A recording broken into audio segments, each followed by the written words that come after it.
karaoke bar but claims the defendant stiffed her. The defendant says it was the plaintiff that was willing to MC for free. It's the case of feelings, nothing more than harsh feelings. Thank you, Douglas. Okay, Judy Landon, yes. You are suing the Finish Line Bar and Grill, represented by the owner, John Mayer. Correct. Okay, for $850 that you say he owes you and is refusing to pay you, correct? Correct. Tell me what's going on. I started working at the Finish Line doing karaoke on September the 15th on Saturday night. And what does doing karaoke mean? I was like the MC, the DJ. Okay. And I brought in. Exactly. Right? Okay. Exactly. So you sort of rouse up the crowd, plus you have the equipment, right? Yeah, I had the equipment and all the music, the disc. Okay. Yeah. So, and the pay was $250 per night. Okay. And you had a verbal agreement with them that you just show up every Saturday night and get paid $250? Correct. Okay, that's for working from when to when? I start at 8 p.m. and usually 1:30 a.m. Okay. Saturday, November 17th, Mark, the bar manager, called me and wanted me to do the Michigan-Ohio State ball game, like DJ it, you know, play like their fight songs and MC in between, you know, the game. Okay. And so that started at noon. All right. Till 3:30 in the afternoon. And how much were you going to get paid for that? $100. Okay. So I was due that $100 at the end of that shift.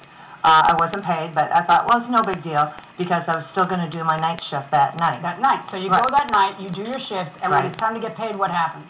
I didn't get paid. Who did you get? Did you get paid? I got paid $250 for the night, but not for the day. Who was at the bar that night to pay you? Was it John? Okay, and then the fellow who had told you is Mark to come in. And so when you tell him, well, listen, I did an afternoon shift and I'm owed another $100. What did he say?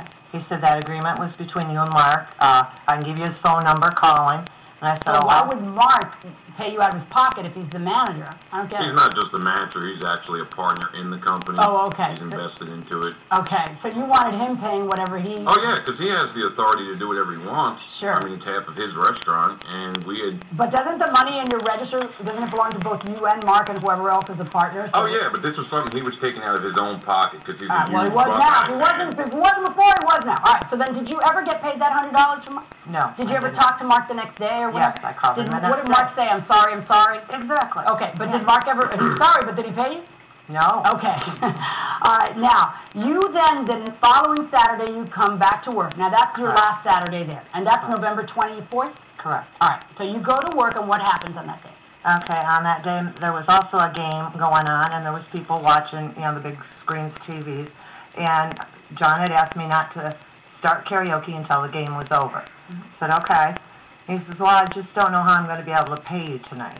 You know, I'm having some financial difficulties. And I said, well... Business was slow? Yeah, business was slow. And I said, well, you know, later on in the week we can talk about this. Maybe I can cut my pay back a little bit to help you out, you know. The holidays were coming, you know. I said, okay, that's what we do. At the end of the night, after I played my full 5.5 hours, my husband went to get the pay, and he did not pay him. All right. So you're suing for the $100 that you still owed, the $250 for that night, but then there's this other $500. What's that about? Correct. John had asked if I would do New Year's Eve for them, and I said yes. All right. What's going on here? Why won't you pay the lady the money she says you owe her? The $100 we agreed to pay her the night that we had discussed the last night she was there. I told her we would pay her Monday morning. Mark was going to be in Monday morning, and he would pay her. As far as the $250 for the Saturday night, I have a signed affidavit with a witness that I signed out front of our bar. We have tables where everybody can sit and smoke. We were out there. Judy was smoking a cigarette. I told her, I said, look, Judy, I said, there's nobody here tonight. I said, everybody's here for the game. As soon as the game's over, they're going to leave. I said, unless you got a crowd, there's no reason for you to go on tonight. Judy's response was, well, it's my birthday. I'm going to have a good time. We're here anyway. I said, all right, well, if you want to do it, you know, you're going to do it for free. Was that your birthday that day? The next morning, yeah. All right, and according to you, she was going to work for free that night because it was her birthday, she didn't want to leave, and she didn't want to just pack up and go when you said, look, just pack up and go. But let's say that you have me employed to do something, and I show up ready, willing, and able to do it. Not only that, but I've already set up. And then all of a sudden you say, you know what, I've changed my mind. Don't you have to pay me anyway? Does the defendant have a devil-may-karaoke attitude? Will he have to pay the piper or the plaintiff? Judge Millian rules next.